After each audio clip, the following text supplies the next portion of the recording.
Halloween edition. Happy Halloween, everybody. Great to be with you here on Husker Online Monday Rundown. There's the man, Sean Callahan, and I'm Jeff. It is great to be with you. How are you, good sir? Hey, the pineapple's back. Yeah. People, they love. I mean, that's kind of getting some traction out here. I'm glad you brought it back on Halloween. No masks, but we got pineapples. Got pineapples. Hey, listen, by the way, I didn't realize that apparently the pineapple stands for something else amongst some folks, but it's an upside down pineapple or something like that.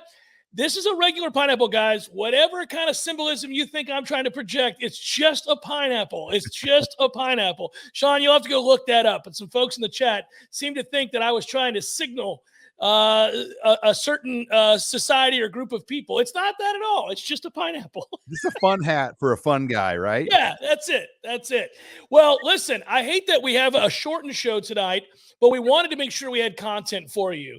It is Halloween. Sean and I are both family guys. We've got other things we got to do just like you guys do, but we wanted to make sure we had something. So welcome in. Thanks for joining us. I'm sorry it's after a loss. Sean, big picture. I just want to ask you, injuries, where are we at with Nebraska football after this weekend?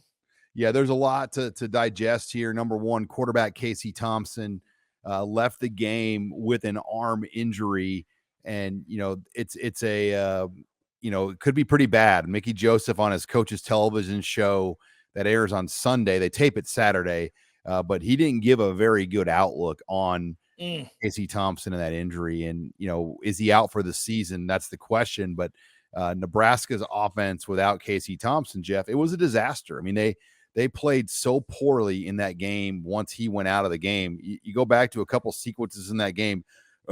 Running back Ramir Johnson dropped a pass in that game. And then after that, Nebraska's offense didn't do anything. I mean, they had like 27 yards on 20 plays in the entire second half of that game. Once Casey Thompson went out, they really didn't have an identity. The other quarterbacks, Logan Smothers got a few plays, but Chuba Purdy took all the second half snaps, and he converted 3 first downs in the half.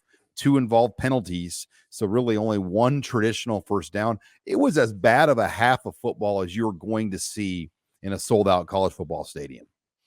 Well, and I think, Sean, I saw this first thing Monday morning or Sunday afternoon even. I think it looks like obviously Vegas is projecting that you're not going to have your starting quarterback. Because when I saw that number, I thought there's no way that Nebraska would be that kind of an underdog, at least not in that matchup, if they had their starting quarterback. Yeah, it's a home game this week again. So you would just think if all things were equal and Casey Thompson was playing, Nebraska would probably be still a dog, but maybe closer to what we saw this week with Illinois. And let's go back to the Illinois game. And Nebraska was up 9-6. Mm-hmm. Casey Thompson was driving Nebraska down. They threw a perfect play to running back Ramir Johnson, who dropped it. And then 2 plays later is when Thompson got injured. If Ramir Johnson catches that football, Nebraska's in scoring position again with an opportunity to go up 16-6. 2 plays later, Thompson goes out. They don't score again the rest of the game, and Illinois goes on a big run to win 26-9. So it just really tells you how valuable Casey Thompson is, how much he can disguise on this football team. I think it's also led to some questions about Mark Whipple. Does he have his number 2 quarterback ready to go? Why weren't those guys prepared? Chuba Purdy looked like he had never played a football game before. It just did not look good with him in there. And they just didn't really have a design or any concepts to go with those backup quarterbacks for them to have success. Sean, this is another illustration. I think we knew this coming into the football game, both it's a combination of a lot of things, injuries being part of it, but how razor thin the margins are for Nebraska right now. I mean, I think we continue to see that in these moments where Nebraska comes up just short, or even in victory, you really realize that it's a guy here or a guy there, a key starter here or a key starter there, let alone a starting quarterback. It does make for a big picture conversation about where Nebraska's at with this roster, because the bottom line is there are holes. And if guys go down that are starters, Nebraska really doesn't have a lot of answers right now. Yeah, I mean, it's hard to have a plan B, but Nebraska didn't have much of a plan B at all in this game once Casey Thompson went out. And, to put up historically bad offensive numbers, I mean, that was pretty evident. They just didn't have the ability to execute the plays that Whipple wanted to execute without Casey Thompson running them. And that's a problem. And then, there's questions. Why did they went with Logan Smothers, and then they pulled him after 3 or 4 plays to go back and give Chuba Purdy some opportunities in the second half. And at halftime, when they interviewed Mickey on television, I believe, or the radio, he said they're going to go back to Logan. They go to Chuba. So, I just think there's a lot of questions about that quarterback position, what direction it's going to head going forward. And that's it. They're not going to put Richard Torres, the true freshman, in there. Heinrich Harburg, who's behind the scenes. He's not even traveled this year. So it's Logan or Chuba this week. It's one of those guys. I'd imagine they would stick with Chuba, but you never know. I mean, Logan Smothers, maybe they come up with a plan to get him ready. And maybe Mickey Joseph's like, we got to do something to give our offense some life. And maybe Logan Smothers is that guy. It's interesting. It's not always the case, Sean, that I get an opportunity to weigh in on these things when it comes to Nebraska personnel, but I am somebody that interviewed and covered Chuba Purdy. He was at Florida State, obviously, before transferring to Nebraska. I've covered Florida State, and he's a guy that at times in practice can look really, really good, where there are no indicators whatsoever that he would be this ill-prepared. And what does it say? Perhaps, yes, you bring up Coach Whipple, but what about Mickey Joseph? How angry are fans with this situation being that clearly nobody was prepared to go in once you lost your starter? I mean, it went from a pretty exciting storyline quickly to an interim coach situation again. I think when you go to interim coach, you kind of expect what we are seeing right now. But for about a month, it was like, hey, this is fun. This might work, Yeah. And I think when you have a 9-game interim head coach situation, the reality is what we're seeing happening right now is inevitable. I think one small thing or two that happens, it can turn quickly. And that's the situation Nebraska's in right now. It's a reminder again why Trev Alberts decided to make the move on Scott Frost. He just didn't like the direction overall, the roster build, the development of this team. And we're seeing those deficiencies now play out, unfortunately. And they're probably going to be, as we know, they're 15 or more point dogs against Minnesota. I don't even want to guess. It's Halloween, but that Michigan line is going to be pretty scary. I'm guessing 28, 30 points for the Wolverines. Wisconsin in Lincoln, probably close to what we're seeing right now. And then Iowa and Iowa City, you got to think that's probably close to a 10-point line, even though Iowa doesn't score very well. They did score last weekend. So, yeah, it's not looking pretty on paper, where maybe a week ago it felt a little different. Right now it feels like we're looking at another 3-9 season. You know, it's interesting. You wrote, Sean, and for people who haven't read it, go to HuskerOnline and read what Sean wrote. You talked about Brett Bielema and what a difference a head coach makes, right? How quickly he's gotten Illinois, who was the worst team in the Big Ten when he got there, and turned them around with roughly the same personnel, to the fact that they're now obviously having an historic season by Illinois standards. And that's interesting because on the one hand, you can leave Nebraska's game on Saturday feeling bereft of hope. On the other hand, you can say how quickly you can turn around if you get the right guy. Yeah, there's no doubt the right guy matters. And Lovie Smith brought, I think, some good players into Champaign, and Brett Bielema, now a college coach that's fully invested, has turned it around quickly. He's only in his second year, but he's building a big house out there, and he's got 2 young girls. He wants to be in Champaign. He's from Illinois, where you compare that to Lovie Smith when he was there. His wife didn't live there. He had an apartment in Champaign. It just was a different feel. Lovie's a great coach, but wasn't the right coach. And now you're looking at Josh Whitman here, the athletic director with Brett Bielema. He appears to have hit a home run, not only with him, but also their basketball hire, Brad Underwood. They've got 2 dynamite coaches there. And really Brett Bielema on the cheap. He's one of the lower paid head coaches, at least for now, in the Big Ten Conference. I believe they got him for around 4, and I'm sure he's going to be up in that 6 million neighborhood here before you know it. And he understands this league. He played at Iowa, he coached at Wisconsin, and he knows what it takes. And you saw that. That looked like a version of Wisconsin 10 years ago. And it's hard to believe his last year at Wisconsin was 2012. I was standing on the field when Bielema walked out on the stadium, and he hadn't walked on the field at Memorial Stadium for 10 years. And to have him, it hardly feels like he's left the Big Ten the way he just walked back in this league. It's fun to talk about because this is all about to get ratcheted up. It's not fun to go through a trying year. It's not fun to go through a losing season. It's not fun not to go to bowls, but it is fun to realize and begin to project. Like on the day that we're sitting here, happy Halloween once again, everybody. I hope you guys are prepared to have a fun night. Here we are. We know that Brian Harsin got fired today at Auburn. And listen, this is only going to get ratchet things up because there is the butterfly effect, right? One guy goes, athletic director leaves one program, goes to another. He's got his eyes on candidates. We're going to start hearing these names fast and furious, and some of them are going to have some sort of tangential connection to Nebraska in some way. Yeah, it's officially November 1 tomorrow. It's coach hunting season. Yep. September, October, it's kind of off limits. You can look, but you can't touch. Now people are going to start touching, and they're going to be going after guys, and it's going to get a little bit more aggressive behind the scenes. And Auburn firing Brian Harsin today, you can argue that that's the move that probably, Nebraska was the highest profile job available in terms of what they can offer a candidate: money, facilities, resources. Auburn's right there with Nebraska, and some would argue that they could offer more. So, and they have access to better players down south than Nebraska does up here. So they're the two best jobs in my opinion. But because they're in the SEC and then the Big Ten, they got the money. Nebraska's got a $180 million facility being built. They've got elite NIL. Auburn, I believe, has got good NIL going down there too. So it will be interesting. I don't know if you're going to see a huge crossover of candidates. Lane Kiffin's name is being thrown out there. I don't call me crazy here, but Jeff, what's the difference in your opinion between Ole Miss and Auburn? Is there that big of a difference? No, I would think that Lane wouldn't leave Ole Miss for Auburn. It's interesting to have this conversation in general. I don't know that Auburn job is a great job. It is, for the reasons that you just stated, a very high-profile job because of the influx of money. Anybody that can get offered a job in the Big Ten or the SEC right now is set financially. Obviously, they're going to have the tools to work with. Their base salary is going to be awesome. Their coaching staff is going to be able to be filled out nicely because they have the kind of money that they need to offer those guys as well.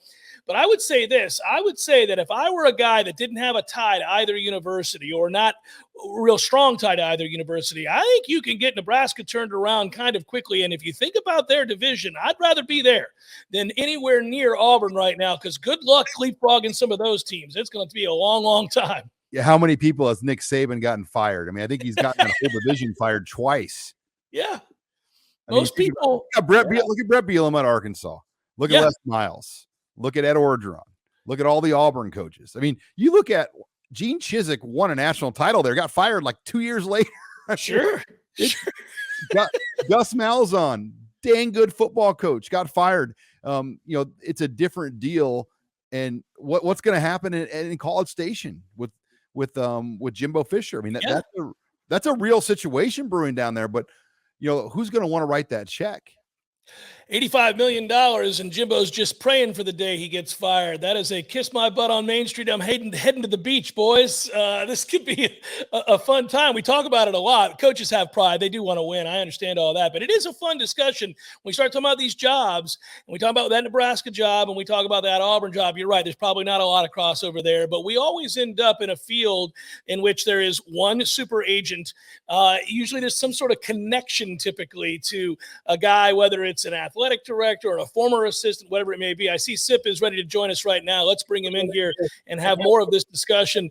Sip, how you doing today, buddy? I am doing fine, Jeff. How are you doing? Doing great, man. I'm doing great. I'm glad we got together to be able to do a show, albeit it's a briefer show than we typically do. We wanted to provide content for the folks out there. It's an interesting time. We were just talking about Coach Harsin getting fired at Auburn. And we were all connecting the dots about which jobs were the best jobs and for what reason. The obvious reason that the Nebraska job is great and the Auburn job is potentially great is because of the money. We know both schools have the money and both conferences have the money. But I was making an argument for Nebraska over Auburn because I think you can win that division where Nebraska's at a lot quicker than you can anything at Auburn. Yeah, I mean, Auburn, Gene Chizik said it. I think it was Gene Chizik that said it once, that every day at Auburn when you get up, you look in the mirror and think, okay, how am I going to beat Alabama? I mean, Alabama's in state, right in your own state. That's daunting enough right there. Auburn went the hire of Harsin was really interesting because he had no ties to the Right. SEC, no ties to the region. It was sort of an odd hire. It didn't work. It's sort of informative, I think. I would think it's informative to Nebraska to some degree that that gives you pause about hiring someone who has no ties to the Big Ten or the region. I don't know. Maybe it doesn't give you pause. Mississippi State tried it with Joe Moorhead too, and it didn't work really. Moorhead went 14-12 and got fired. I'm sure you can find cases where it works, but those are some pretty profound cases where it didn't work. I'm saying I want to take a job in which the money is roughly equal, if not better, than any money I'm going to get in the SEC, and I'm in the Big Ten West because I'm watching Illinois lead the division right now, and Illinois 2 years ago was terrible. I've got Nebraska's cachet. I've got a desperate athletic director, president, and fan base that wants to win, and they'll do everything in their power to do so. And I've got to climb over Illinois and some teams that I think, given Nebraska's cachet, they can do pretty quickly if you get the right guy. Yeah, I'd have a hard time arguing that Auburn's a much better job or a better job at all. Now, the only thing, Jeff, is Auburn's right in the recruiting country, right? Mm-hmm. I equate the SEC with where football's played the best and where line play, where that's where the D linemen are too, down in that region. And it's hard to get those guys up here, the real good ones. So there'd be one thing. And you know what? Some people are just cut out more for the Southeast. Some coaches, some are more cut out for that area. Some people are more cut out for the Big Ten. Like Brett Bielema clearly didn't fit very well at Arkansas. Maybe, I don't know, maybe I shouldn't say fit, but it didn't work, you know. Think about Bielema, how well he worked at Wisconsin, 3 Rose Bowls, 3 Big Ten championships. Arkansas, that was at Wisconsin. He goes to Arkansas, he's sub 500, coaching way, way under 500 in the SEC. Gets to Illinois, and it's a fit. So some of it's, I think a lot of it's fit. It doesn't mean you have to hire somebody familiar with the region, familiar with the conference, but I don't know. It seems to help. Sip, a perfect example of a guy that didn't work was Josh Heupel at his alma mater. He got fired from Oklahoma as an offensive coordinator, and now, he could end up being the college football coach of the year at Tennessee as Scott Frost's replacement at UCF when he went there. And what's funny is Frost was offered the Tennessee job before Heupel ever was offered that job. And now look at Heupel and look at Frost. I mean, it's all about fit. And I think you make a good point about fit. Yeah, it's a lot of it's about fit. And here's the other thing. It's kind of a crapshoot.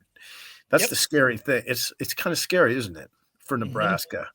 Because you don't know what's going to work. There's ones you think will work, like Jimbo. Jimbo seemed like a perfect fit at A&M. And yeah, now they got a mess on their hands with him at 3 and 5. I don't know. It's a tricky thing the ADs have to pull off.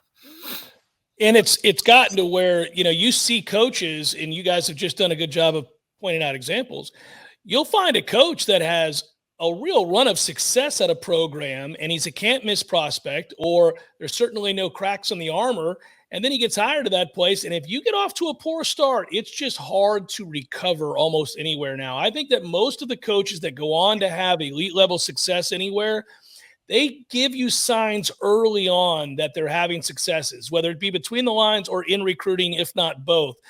It's not a case now where guys are allowed to kind of meander or wander in the woods for 3 or 4 years till they get their guys. You've got to show progress within 2 or 2.5, 3 years.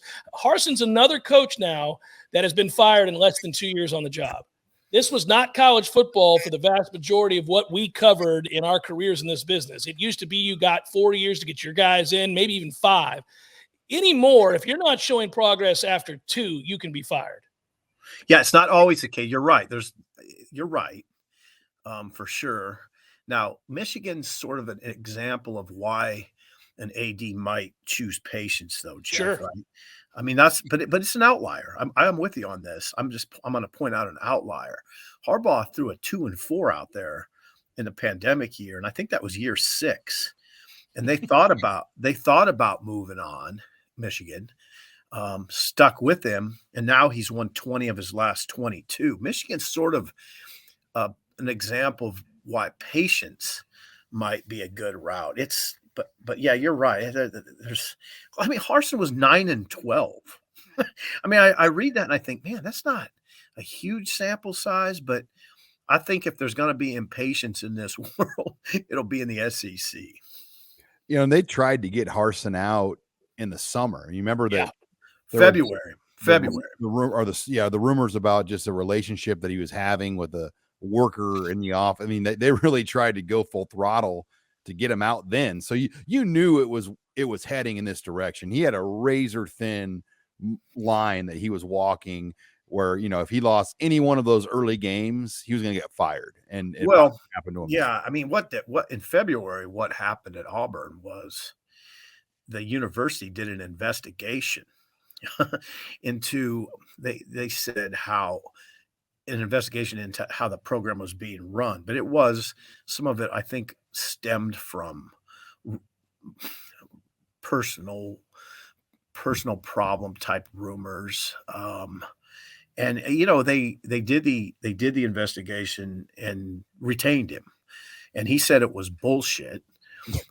He said that. He said he was very defiant about it, and said his theme was just watch this year, just watch. And it didn't work out. I mean, they just lost to Arkansas. I think that was their 3rd straight loss. And it just didn't work. The Arkansas game, everybody left in the 3rd quarter. Fans weren't behind him, and there you go. Well, it's a classic case where he's not one of their own, so they have no patience for him. They were trying to fire him with cause so they didn't have to pay him. And he said, bring it on. You're not going to find anything. They didn't, and now they're having to pay him a ton of money. But this gets back to making good decisions. A lot of the people at Auburn, and that is a really interesting school to say the least amongst the fans, they didn't want him to begin with. So when we bring it back home to Nebraska, is it more important that Trev Alberts find the guy that he believes in wholeheartedly, or that he also knows, in addition to him believing in, that fans are going to say, alumni, boosters, supporters, people with money are going to say yes on all accounts? Sean, go ahead, Sean. Yeah, I think it's challenging because I don't know if there is just that home run name that everyone's going to agree on. I think there's, like, if you hired Urban Meyer, there would be people that would disagree with that because of some of the things that's happened off the field. I think there's one home run name. I think there's no way anyone would complain about, like Luke Fickell, but Luke Fickell turned down Michigan State to stay at Cincinnati. What's his motive? Does he ever want to leave Cincinnati now that they're going to the Big 12? They'll keep paying him more money to stay at Cincinnati. He's got a path to the playoff there. But yeah, when you start to talk, and I wanted to hit on just candidates with SIP and you guys too. I mean, we're at that point now. We got to start zoning in on names. And I'm not saying Mickey's out of it, but it feels like that's the direction it's heading. So we got to start looking at some of these names a little bit more. And there's 3 that, just come to my mind right away, SIP. And I know we've talked about this off air, but Mark Stoops at Kentucky, Lance Leipold at Kansas, Dave Doran at North Carolina State. All 3 of those guys at basketball schools. All 3 of those guys have built programs in their careers.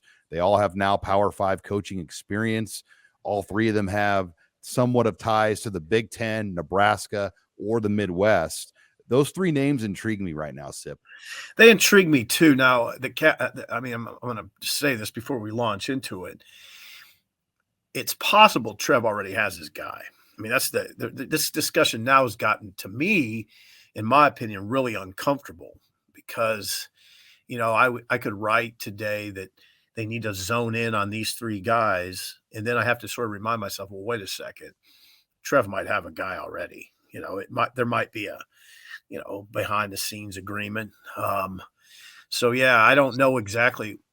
And I got to think that Trev, I mean, I lean toward maybe him having a guy this early because he had to be ready for all this last year. I think he had a pretty good sense of where this was going. But yeah, I like those names, Sean. I mean, I like all 3 of them because I think they could get them. So when we have these discussions, I've said it before on the show, I I you have to separate there's some good names like Fickle where it's just probably not possible. There's even better names than Fickle. It's probably just not possible. Um, those are three guys that I think are very possible. Sean, you've had information that Stoops would listen, that Doran would listen. I know Lance Leipold would probably take the job, but I don't know. I don't know if he'd get offered or not. I don't know. Trev, we're seeing this. I'm glad Auburn happened because people will read about it and they'll understand. This is tricky. It's a tricky situation you got going here. Another name that's going to keep getting brought up, guys, is Chris Kleiman at Kansas State. Yeah. But that one just feels different too, because his best friend and close colleague, Gene Taylor, the athletic director, was at North Dakota State with him, then went to Iowa as like the number 2 AD to Gary Barta before he went to Kansas State. And then he hired Kleiman there as close friends. So that just doesn't seem likely. But you never know what the guy's thinking. And I know he had to fire his longtime coordinator last year, and I'm not sure that was quite his decision. And then they elevated Colin Klein, but everything is going great in Manhattan. So it's hard to really criticize any of the offseason moves that they made to get that team to where they're at down there. But Kleiman's name, I think, will get a lot more mention too, Sip. Yeah, but none of those four, Kleiman, Doran, Leipold, and who's the other one you mentioned? Yeah, none of those would. There'd be support in the fan base, but it wouldn't be universal. It wouldn't be overwhelming excitement, and that's tricky for Trev. It just happens that there's not really that person out there who's probably realistic. It's funny when you hear, and this is true of any university, any program right now going through a coaching search. And I was talking about this last year on the show I do, that who's that guy that you're going to point to right now and tell me there's no way that guy would fail? It's been a minute since there has been a guy like that out there. I mean, everybody knew that Nick Saban was going to have success at Alabama, or at least they assumed that he would. Mm-hmm. There haven't been too many guys. Urban Meyer has been a guy like that before. There just have not been that many guys that you would say with great certainty as you stood before your influential alumni, hey, we can't miss with this guy. He's going to be great. Because for example, I love Luke Fickell. I don't know how you could. He's 49 years old. He's made something of a program that nobody talked about, maybe not since Brian Kelly way back in Cincinnati. So to me, he'd be a great hire. But Sip, you're telling me you don't think, A, do you think he would come? And then B, you're telling me you don't think that Nebraska fans would embrace that. Oh, no, I think Fickell, would be embraced. I just don't think it's realistic. Okay. I mean, I don't think they could get him. I don't think they could lure him out of there. He's turned down Michigan State. I think he would wait for maybe Ohio State or Notre Dame, but I think it's more than that. I mean, I just think it's a sort of a regional discussion. He has 6 kids. I don't know if he'd want to uproot his family and go to a place that he's completely unfamiliar with.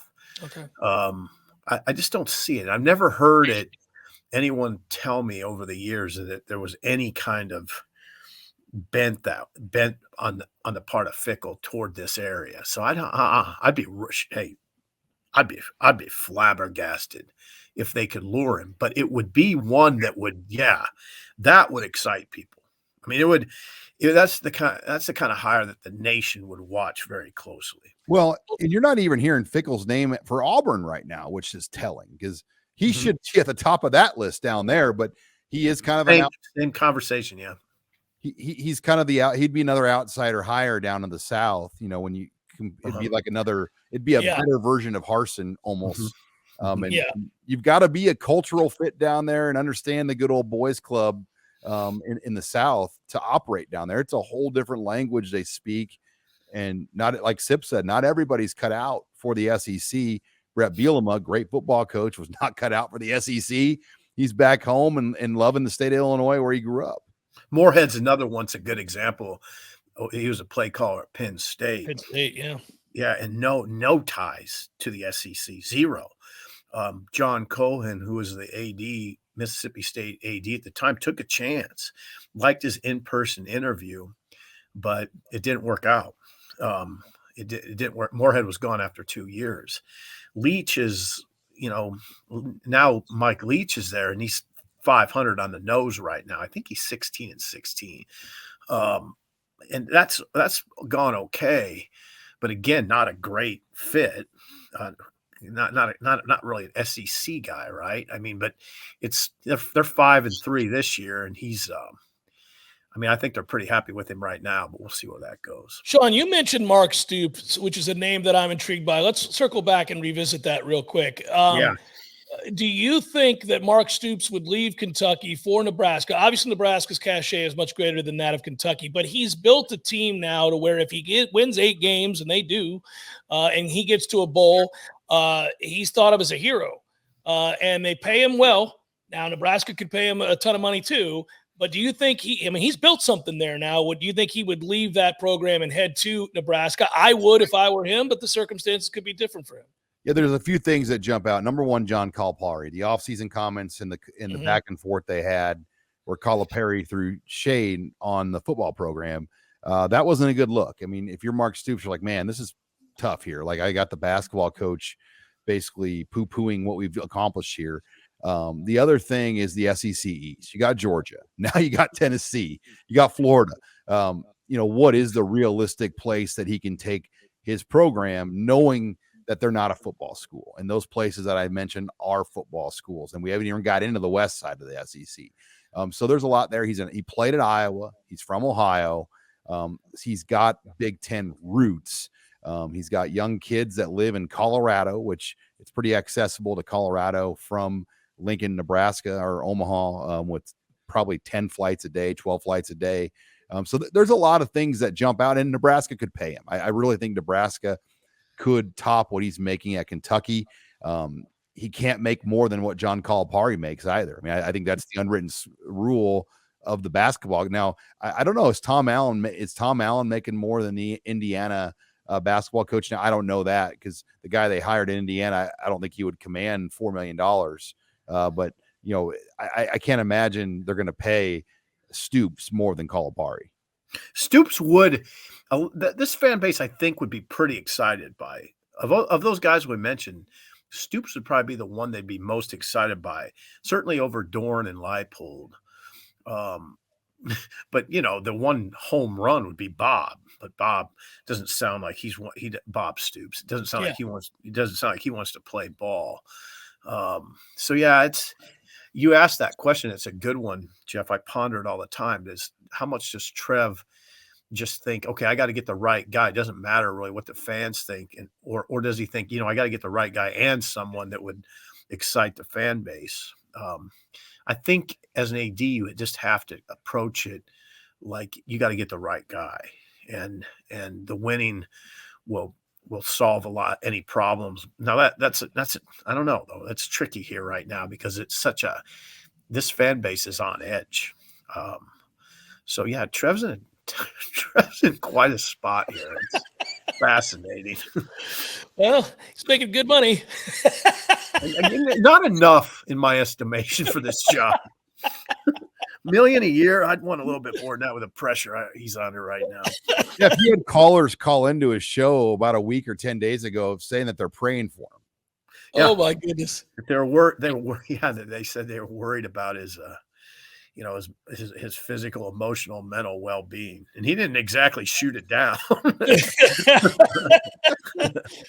He's under a lot of pressure, but you got to want that pressure when you're the athletic director of the school in which you played and were an all-world player for. I mean, he cares deeply about Nebraska, so I would imagine Cornhusker fans at least feel like they've got one of their own in here, dug in deep, trying to find the right answer. The problem is rationality and even-handedness and fair-mindedness is not a descriptor of most fan bases. So no matter where he goes, somebody's going to be angry. Yeah, pretty much. I mean, that's maybe not. Yeah. Like I say, there's a few guys out there. Maybe there wouldn't be anger. But yeah, you're probably right. There's somebody's going to be angry. Well, I think it's just the unknowns. Like the fact that we don't know, like in 2008, we knew it was Pelini. And 17, we knew it was going to be Frost when he came in 18. Sitting here on October 31st, just not knowing where the boat's heading. I think it drives you crazy. I think everyone wants to know now who's going to be the next coach of Nebraska. The fact that we're sitting here and literally don't have a true full read on it, it scares the hell out of people. It being does. in limbo is never easy. Sorry, Sip. Yeah, being in limbo is never easy. You'd much rather have a problem that you could identify and a game plan by which to solve it. When you're sort of in limbo, as you say, it's sort of like, well, it's rather nebulous. It's tough. There is no perfect candidate, and if there is, how come we haven't started talking to him yet? Well, it doesn't exist. Right. And we had to see, here's the thing. Yes, it's frustrating, but we knew we should have known what we were getting into here. It was a very early season firing, September 11th. Now we knew it was going to be a protracted search. There's no way they're going to name this coach early in the process. I mean, you figured it was going to go to late November. I was saying that right off the bat, where people would say to me, "Oh, Sip, this is going to be," I hear from colleagues who say, "Sip, this is going to be really hard. You're going to have this long search. And there's going to be news all the time." I'm like, no, there's not. There's not. It's going to be a slog toward the end. Then it's going to ramp up because that's the way it has to be.